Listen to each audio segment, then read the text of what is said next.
ആട്ടോത്ത് പാലം, പാറക്കടവത്ത് താഴെ പാലം കല്ലൂര്,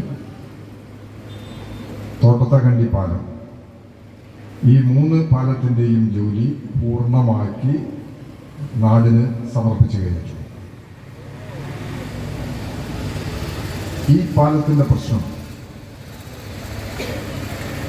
വളരെ നേരത്തെ തന്നെ ചർച്ചയ്ക്ക് വിധേയമായതാണ്. PWD ഡിപ്പാർട്ട്മെന്റിലെ ഉദ്യോഗസ്ഥരും ഇവിടെയുള്ള ജനപ്രതിനിധികളും ഈ പാലത്തിൻ്റെ പഴക്കവും അതിപ്പോൾ നേരിടുന്ന ചില സാങ്കേതികമായ പ്രശ്നങ്ങളും ശ്രദ്ധയിൽ കൊണ്ടുവരികയുണ്ടായി. പള്ളിയുമായി ചേർന്ന് നിൽക്കുന്നതാണ് ഈ പാലം. 100 കണക്കിന് മതവിശ്വാസികൾ, ആരാധകർ ദിവസേന എന്നോണം പള്ളിയിൽ വരാറുണ്ട്. അങ്ങനെ ഒരു വലിയ വിഭാഗം ജനങ്ങൾ നിരന്തരമായി ബന്ധപ്പെടുന്ന ഒരു ആരാധനാലയം എന്നുള്ള നിലയിൽ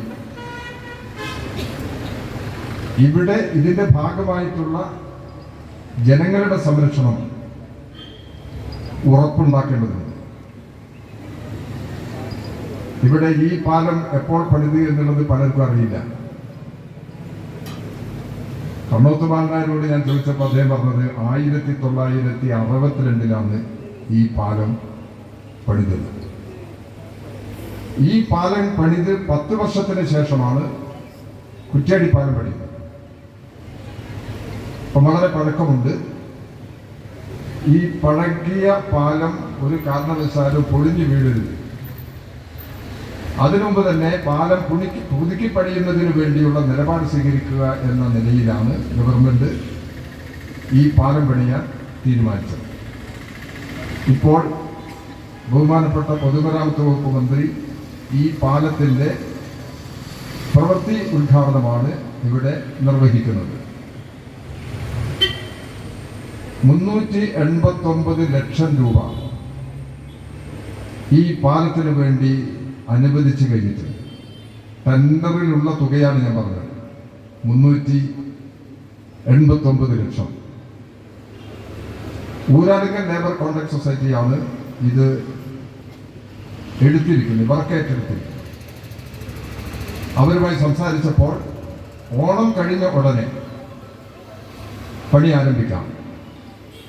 ഒരു കാരണവശാലും ഇതൊരു വളരെ പ്രധാനപ്പെട്ട റൂട്ടാണ്. കുറ്റ്യാടി കോഴിക്കോട് റോഡാണിത്. ധാരാളം വാഹനങ്ങൾ പോയിക്കൊണ്ടിരിക്കുന്ന ഒരു റോഡാണിത്. ഗതാഗതത്തെ ഒരു തരത്തിലും ബാധിക്കാത്ത നിലയിലാണ് ഈ പാലത്തിന്റെ പണി നടത്താൻ ഉദ്ദേശിക്കുന്നത്. അങ്ങനെ വരുമ്പോൾ സർവീസ് റോഡ് അടിയന്തരമായി പണിയണം. ഡിപ്പാർട്ട്മെന്റ് ഉദ്യോഗസ്ഥന്മാർ ആദ്യഘട്ടം തന്നെ സർവീസ് റോഡ് പണിയുന്നതിന് വേണ്ടിയുള്ള നടപടികൾ ആരംഭിച്ചു കഴിഞ്ഞിട്ടുണ്ട്. പള്ളി നല്ല നിലയിൽ സഹകരിക്കുന്നുണ്ട്. ഈ പാലം കടന്നു പോകുന്ന സ്ഥലത്തിന്റെ ഉടമകൾ നല്ല നിലയിൽ സഹകരിക്കുന്നുണ്ട്. അവരെല്ലാം സമ്മതപത്രം തന്നിട്ടുണ്ട്. പള്ളിയാകുമ്പോൾ മറ്റൊരു പ്രാധാന്യം കൂടിയുണ്ട്. നിരവധി വ്യക്തികളുടെ, കുടുംബങ്ങളുടെ ഭൗതിക ശരീരം മറവ് ചെയ്തിട്ടുള്ള ഒരു കേന്ദ്രം കൂടിയാണ്. അത് ചിലപ്പോൾ ഇതിൻ്റെ ഏതെല്ലാം അതിർത്തിയിൽ എവിടെയെല്ലാം വന്നു എന്നൊന്നും പറയാൻ കഴിയില്ല.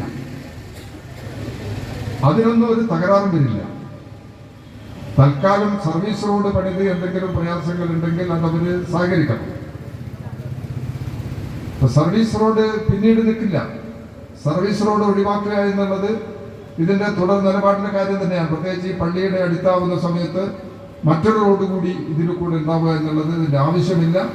അത് പള്ളിക്കും അവസരം ഉണ്ടാക്കുന്ന കാര്യമാണ്. അതുണ്ടാവില്ല. തൽക്കാലം സർവീസ് റോഡ് ഉണ്ടാക്കി റോഡിന്റെ പാലത്തിന്റെ പണി പൂർത്തീകരിച്ചു കഴിഞ്ഞാൽ സർവീസ് റോഡ് ഒഴിവാക്കും.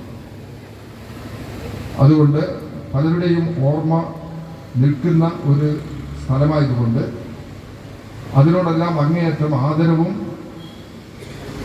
ഓർമ്മയുമാണ് ആ കാര്യത്തിലെല്ലാം ഞങ്ങൾ വെച്ചു പുലർത്തി പോകുന്നത്.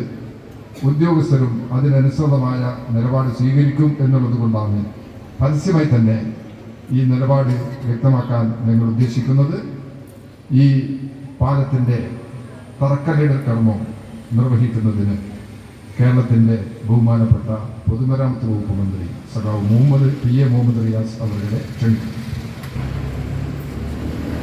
ബഹുമാനപ്പെട്ട TP ഈ പാലത്തിൻ്റെ പ്രാധാന്യത്തെക്കുറിച്ച് ചൂണ്ടിക്കാട്ടിയിട്ടുണ്ട്. പാറക്കടവ് പാലത്തിൻ്റെ പ്രവൃത്തി ഉദ്ഘാടനം വളരെ സന്തോഷത്തോടുകൂടി നിർവഹിച്ചതായി അറിയിക്കുകയാണ്. കുറ്റ്യാടി പേരാമ്പ്ര റോഡ് മലബാറിൽ തന്നെ ഏറ്റവും അധികം വാഹനങ്ങൾ പോയിക്കൊണ്ടിരിക്കുന്ന റോഡുകളൊന്നാണ്. അതിനനുസരിച്ചുള്ള വീതി റോഡിനില്ല. ഒരു പ്രപ്പോസൽ ഈ റോഡ് നവീകരണവുമായി ബന്ധപ്പെട്ട് വീതി കൂട്ടിയ റോഡുമായി ബന്ധപ്പെട്ട് നിലവിലുണ്ട്. അത് നമുക്ക് യാഥാർത്ഥ്യമാക്കാൻ എല്ലാ ഇടപെടലും നടത്തണം. ഇപ്പോൾ പേരാമ്പ്ര ബൈപ്പാസ് വന്നപ്പോൾ ഈ റോഡിലൂടെ യാത്ര ചെയ്യുന്നവർക്ക് ഏറെ ആശ്വാസമായി മാറിയിരുന്നു. ഇപ്പോൾ ഇതാ കുറ്റ്യാടി ബൈപ്പാസ് യാഥാർത്ഥ്യമാകാൻ വേണ്ടി പോവുകയാണ്. കുറ്റ്യാടി ബൈപ്പാസിൻ്റെ പ്രവൃത്തി കൂടി നമുക്ക് ആരംഭിച്ച് ഒരു വർഷത്തിനുള്ളിൽ അത് പൂർത്തീകരിക്കാനാകണം. അങ്ങനെ വളരെ പ്രധാനപ്പെട്ട കുറ്റ്യാടി പേരാമ്പ്ര റോഡിൻ്റെ വികസനവുമായി ബന്ധപ്പെട്ട എല്ലാ കാര്യങ്ങളും ഗവൺമെൻറ് ചെയ്തുകൊണ്ടിരിക്കുകയാണ്. റോഡാകെ നവീകരിച്ച് വീതി കൂട്ടി മുന്നോട്ട് പോകാനുള്ള പദ്ധതിയുമായി സർക്കാർ പോവുകയാണ്. അപ്പോഴാണ് പാറക്കടവ് പാലം ഇവിടെ ബഹുമാനപ്പെട്ട TP സൂചിപ്പിച്ചു. 3,59,00,000 രൂപ ചെലവിലാണ് അത് പുനർനിർമ്മിക്കുന്നത്. 17 മീറ്റർ നീളവും 10 മീറ്റർ വീതിയും നടപ്പാതയും ഉൾപ്പെടുന്നതാണ് ഈ പാലം. 30 മീറ്റർ നീളത്തിൽ പാലേരി ഭാഗത്തും കുറ്റ്യാടി ഭാഗത്തും BMNBC ഉപരിതലമുള്ള റോഡാണ്. ഞാൻ വളരെ വിശദമായി സംസാരിക്കുന്നില്ല. ഈ പേരാമ്പ്ര നിയോജക മണ്ഡലത്തിൽ കഴിഞ്ഞ 8 വർഷമായി ഒട്ടേറെ വികസന പ്രവർത്തനങ്ങളാണ് നടന്നത്. ഈ ഗവൺമെന്റ് വന്നതിന് ശേഷം സാധ്യമാകുന്ന എല്ലാ കാര്യങ്ങളും ഈ നിയോജക മണ്ഡലവുമായി ബന്ധപ്പെട്ട് സർക്കാർ ചെയ്തുകൊണ്ടിരിക്കുകയാണ്. പാലങ്ങളുടെ പ്രവൃത്തി മാത്രം ഈ മണ്ഡലത്തിൽ പരിശോധിച്ചാൽ നമുക്കത് കാണാൻ വേണ്ടി പറ്റും. ഇവിടുത്തെ MLA കൂടിയായ ശ്രീ TPയുടെ നേതൃത്വത്തിൽ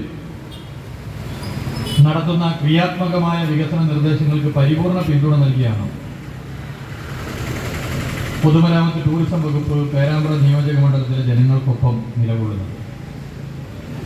മെയ് 20, 2021 ഈ ഗവൺമെന്റ് വന്നതിന് ശേഷം പേരാമ്പ്ര നിയോജക മണ്ഡലത്തിൽ പാലങ്ങൾ മാത്രം, പാലം വിഭാഗത്തിന്റെ ഭാഗമായി മാത്രം നിരവധി പദ്ധതികൾ പ്രവൃത്തി പൂർത്തിയാക്കുകയും മുന്നോട്ട് വരികയും ചെയ്തു. പാറക്കടവത്ത് പാലം, മുറിനടക്കൽ പാലം, നടക്കൽ പാലം, തോട്ടത്താങ്കണ്ടി പാലം, ഇങ്ങനെ ഈ പാലങ്ങളുടെയൊക്കെ പ്രവൃത്തി പൂർത്തിയായി. 24,09,00,000 രൂപയുടെ പ്രവൃത്തികളാണ് ഈ കാലയളവിൽ പൂർത്തിയായി. നിലവിൽ തിമിരിപ്പുഴ പാലം, ഊഴിത്തോട് പാലം എന്നീ പാലം പ്രവൃത്തികൾ പുരോഗമിക്കുകയാണ്. ഇത് 25,19,00,000 രൂപയുടെ പ്രവൃത്തികളാണ്. അകലാപ്പുഴ പാലത്തിന്റെ പ്രവൃത്തിയിലേക്ക് ഉടൻ നമുക്ക് കിടക്കാൻ വേണ്ടി സാധിക്കും. പരമാവധി കാര്യങ്ങളാണ് പേരാമ്പ്ര നിയോജക മണ്ഡലവുമായി ബന്ധപ്പെട്ട് ചെയ്തുകൊണ്ടിരിക്കുന്നത്. ഇവിടുത്തെ MLA മുൻ മന്ത്രി, അദ്ദേഹം തൊഴിലാളി പ്രസ്ഥാനത്തിന്റെ സംസ്ഥാന നേതാവാണ്. ഇപ്പോൾ ഇടതുപക്ഷ ജനാധിപത്യ മുന്നണിയുടെ കൺവീനറാണ്. അദ്ദേഹം കൺവീനറായതിനു ശേഷം അദ്ദേഹത്തോടൊപ്പം ഒരു പരിപാടിയിൽ ഞാൻ ആദ്യമായിട്ട് പങ്കെടുക്കുന്നത് നിന്നാണ്. സ്വാഭാവികമായും കേരളം ആകെ ഓടി നടന്ന് ഉത്തരവാദിത്തം നിർവഹിക്കേണ്ടതുണ്ട്. അതിന്റെ ഭാഗമായി എല്ലാ ദിവസവും ഇപ്പോൾ മണ്ഡലത്തിൽ കേന്ദ്രീകരിച്ച് നിൽക്കാനാകില്ല എന്നുള്ളത് നിങ്ങൾക്കറിയാം. ഇതുകൂടി കണക്കാക്കിക്കൊണ്ടാണ് ഈ നിയോജക മണ്ഡലത്തിന്റെ ഓരോ പ്രവൃത്തിയിലും പൊതുമരാമത്ത് ടൂറിസം വകുപ്പിന്റെ പ്രാധാന്യമേറിയ ഉത്തരവാദിത്തത്തെ തിരിച്ചറിഞ്ഞുകൊണ്ടാണ് ഞങ്ങൾ ഇടപെട്ടുകൊണ്ടിരിക്കുന്നത്. ഇപ്പൊ ചങ്ങരോത്ത് പഞ്ചായത്ത് പ്രസിഡന്റ് ഉണ്ണിവടിയുണ്ട്. ഈ 3 കൊല്ലത്തിനിടയിൽ ചങ്ങരോത്ത് പഞ്ചായത്തിൽ മാത്രം പൊതുമരാമത്ത് വകുപ്പിന്റെ 45 കോടി രൂപയുടെ ഫണ്ട് അനുവദിച്ച സന്തോഷ വിവരവും നിങ്ങളെ പ്രത്യേകം അറിയിക്കാൻ ഞാൻ ആഗ്രഹിക്കുന്നു. ഇതൊക്കെ ഇവിടുത്തെ MLA യുടെ നിർദ്ദേശപ്രകാരമാണ്. ഇനിയും പേരാമ്പ്ര നിയോജക മണ്ഡലത്തിലെ ഇത്തരം പ്രവർത്തനങ്ങൾ സാധ്യമാകുന്ന കാര്യങ്ങളൊക്കെ ചെയ്ത് നമുക്ക് മുന്നോട്ട് പോകാം എന്നുള്ളത് ഞാൻ ചൂണ്ടിക്കാട്ടാൻ ആഗ്രഹിക്കുകയാണ്. നൂതന സാങ്കേതിക വിദ്യ ഉപയോഗപ്പെടുത്തി പരമാവധി പദ്ധതികളെ പ്രോത്സാഹിപ്പിച്ചാണ് പശ്ചാത്തല വികസന മേഖലയിൽ സർക്കാർ മുന്നോട്ട് പോകുന്നത്. പാലങ്ങൾ വിഭാഗത്തിലും അത്തരം പദ്ധതികൾ നടപ്പിലാക്കുകയാണ്. Ultra high performance fibre reinforced concrete എന്ന മെത്തേഡ് കേരളത്തിൽ ആദ്യമായി ആവിഷ്കരിക്കുകയാണ്. തിങ്കളാഴ്ച മലപ്പുറം ജില്ലയിലെ തവനൂർ നിയോജക മണ്ഡലത്തിൽ അത്തരമൊരു പാല നിർമ്മാണം ആരംഭിക്കാൻ വേണ്ടി പോവുകയാണ്. മുൻ മന്ത്രി ശ്രീ കെ ടി ജലീലിന്റെ മണ്ഡലമാണ്, ശ്രീ കെ ടി ജലീൽ പ്രതിനിധാനം ചെയ്യുന്ന മണ്ഡലമാണ് തവനൂർ നിയോജക മണ്ഡലം. പാറയും മണലും ഉൾപ്പെടെയുള്ള അസംസ്കൃത വസ്തുക്കളുടെ ഉപയോഗത്തിൽ ഗണ്യമായ കുറവുണ്ടാക്കുന്ന നിർമ്മാണ രീതിയാണ് ഒരു പാലത്തിന്റെ അത്രോളം വലുപ്പമുള്ള പേര് ultra high performance fibre reinforced concrete എന്ന മെത്തേഡ്. കുറച്ച് നീണ്ട പേരാണ്. കോൺക്രീറ്റ് സാധാരണ കോൺക്രീറ്റിനേക്കാൾ നമുക്ക് വളരെയധികം ഉറപ്പും ഈടും നിൽക്കുന്നവയാണ് ഇതെന്നാണ് പൊതുവെ പറയപ്പെടുന്നത്. നിലവിൽ വാണിജ്യപരമായി ലഭ്യമാകുന്ന കോൺക്രീറ്റിനേക്കാൾ 1/3 ചെലവിൽ ലഭിക്കുമെന്നുള്ളതാണ് ഇതിൻ്റെ മറ്റൊരു പ്രത്യേകത. പാറ, മണൽ, സ്റ്റീൽ എന്നിവയുടെ ഉപയോഗം പകുതിയോളം കുറക്കുവാനും പദ്ധതി ചെലവ് 30% വരെ കുറക്കുവാനും ഇതിൻ്റെ ഉപയോഗത്തിലൂടെ കഴിയുമെന്നാണ് ഞങ്ങളൊരു പഠനം നടത്തിയപ്പോൾ മനസ്സിലാക്കിയത്. അതായത് ഇതിൽ ഒരു പാലം ഉണ്ടാക്കിയാൽ നമുക്ക് 3 പാലം ഉണ്ടാക്കുന്നിടത്ത് 1 പാലത്തിൻ്റെ ചെലവേ വരും എന്നുള്ളതാണ് അതിൻ്റെ പ്രത്യേകത. ഇവിടെയുള്ള അസംസ്കൃത വസ്തുക്കൾ ഉപയോഗിച്ച് പൊതുമരാമത്ത് വകുപ്പിന്റെ കീഴിലുള്ള ഒരു റിസർച്ച് ഇൻസ്റ്റിറ്റ്യൂട്ട് ഉണ്ട്, KHRI. ഇവ വികസിപ്പിച്ചെടുത്തിട്ടുണ്ട്. മറ്റ് പാല നിർമ്മാണ രീതി ഉപയോഗപ്പെടുത്താൻ വേണ്ടി തീരുമാനിച്ചിട്ടുണ്ട്. പഴയ പാലങ്ങളുടെ ബലപരിശോധനക്കും ആധുനിക സംവിധാനങ്ങൾ ഉപയോഗപ്പെടുത്താൻ ഇതുപോലെ തീരുമാനിച്ചിട്ടുണ്ട്. നമുക്ക് ഉറപ്പുള്ള ദീർഘകാലം നിലനിൽക്കുന്ന പാലങ്ങളും നിർമ്മിതികളും ഉണ്ടാക്കുക എന്നുള്ളതാണ് ലക്ഷ്യം. ഇത് നമുക്ക് യാഥാർത്ഥ്യമാക്കണം.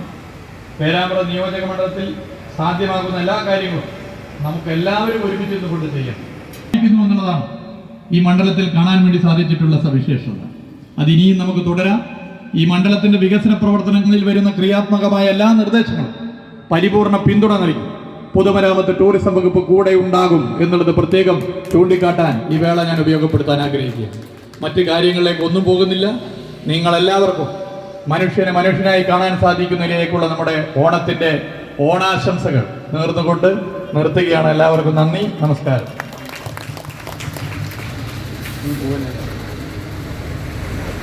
റിപ്പോർട്ട് അവതരിപ്പിക്കുന്നത് അസിസ്റ്റന്റ് എക്സിക്യൂട്ടീവ് എഞ്ചിനീയർ പാലം.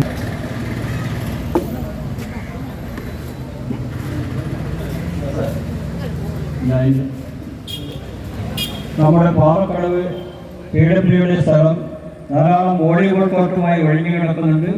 അവിടെ ഒരു വായനശാല നിർമ്മിക്കാനുള്ള പ്രവർത്തനത്തിന് സ്ഥലം അനുവദിച്ചു തരണം.